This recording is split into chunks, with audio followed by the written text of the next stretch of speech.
भारत के जाने माने फिल्म मेकर सत्यजीत ऑस्कर मिला हुआ ना उनको सर, ऑस्कर से सम्मानित सत्यजीत रे साहब। सत्यजीत रे के लिए कुछ भी लिखने की जरूरत ही नहीं। भारतीय सिनेमा का अमर नाम है जी, शायद आज भी सबसे बड़ा नाम है। उनका पुश्तैनी मकान जो है वो मैमिन सिंह एक जगह है शायद बांग्लादेश में, वहाँ पर था। वहाँ वो मकान बनाया था सत्यजीत रे के दादाजी ने। उस मकान को गिरा दिया गया है। अब मैमन सिंह शहर में ही है, मैं ठीक बोल रहा था। इस मकान ना गिरे, भारत सरकार ने इसके लिए चिट्ठी लिखी बांग्लादेश को कि इसको एक म्यूजियम में तब्दील कर दीजिए। भारत में रहने वाले लोगों के लिए नहीं, बांग्लादेश में रहने वाले लोगों के लिए भी सत्यजीत रे एक बड़ा नाम था, उनका घर नहीं गिराया जाना चाहिए, इसको एक संग्रहालय बना दें, सबके लिए अच्छा है। ममता बनर्जी ने भी यही अपील की कि ये घर नहीं गिराया जाना चाहिए। और ये तस्वीर देखिए आप उस घर की, और अगर ये इसकी आपने ओरिजिनल पिक्चर देखी होती ना घर की, तो आपको इतना अफसोस होता, क्योंकि मैंने वो देखी है।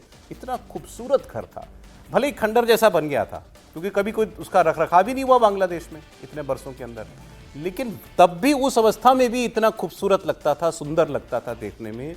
अब इस मकान को गिरा दिया गया है और इस इमारत में अब एक प्राइमरी स्कूल जो है वो चलेगा, ऐसा बताया गया। प्राइमरी स्कूल का एक भवन जो है वो बनाया जाएगा। क्या वो कहीं और नहीं बन सकता था? उसके लिए आपको भारत के एक नायक का पुश्तैनी मकान, वो भी सरकार की अपील के बावजूद, वही आपको गिरा करके वहाँ पर वो बनाना चाहिए था। सर बोलेंगे क्या बताता है? मतलब ये तो सीधा सीधा हमारे उनके रिश्तों के बीच की बात है।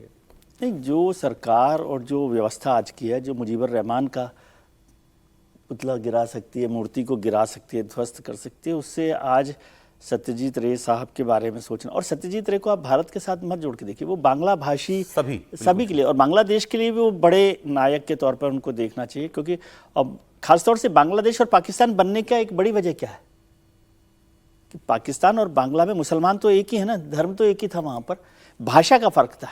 जो बांग्लादेश में जो लोग रहते हैं वो बांग्ला भाषी थे, तो आज वो बांग्ला भाषी लोगों का जो नायक है उसका घर आप गिरा रहे हैं। और इस तरह बांग्लादेश में बांग्लादेशियों को भी अफसोस ही हुआ होगा, अफसोस हुआ होगा, वही बात मैं कह रहा हूँ। लेकिन आज की जो मौजूदा व्यवस्था वहाँ पर है वो इन सब बातों से बहुत मायने नहीं रखती। और मैं बता रहा हूँ, जो साहित्य, संस्कृति, कल्चर, फिल्म, इन सब का सम्मान नहीं करते ना, वो संस्थाएं, वो समाज कमजोर होता है। समाज बिल्कुल ठीक कह रहे हैं। जो अपने कल्चर को नहीं, जो कल्चर को, हाँ, कल्चर ही तो समाज है। वैसे एक बड़ी इंटरेस्टिंग खबर मैंने आज अखबार में पढ़ी और मुझे हैरानी भी हुई इस बात को, क्योंकि भी आप बात कर रहे थे शेख मुजीबुर रहमान की।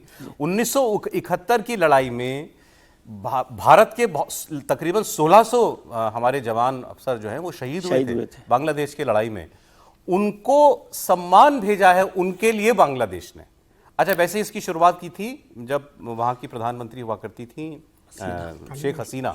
लेकिन वो आज मैं देख रहा था मध्य प्रदेश में एक परिवार को, एक वृद्ध महिला थी, उनको वो एक स्मृति चिन्ह जो है वो दिया गया बांग्लादेश की तरफ से कि आपने आपके परिवार के, उनके पति जो भी रहे हों, उन्होंने हमारे लिए, हमारे देश के लिए अपनी जान गंवाई। तो ये भी हो रहा है साथ साथ। एनीवे, अब बिहार की बात मैं आपसे करता हूं, जो एक बहुत बड़ी कंट्रोवर्सी चल ही रही है और अब उसमें कुछ ऐसी बातें आती हैं तो ये तो आग में घी डालने वाला काम है।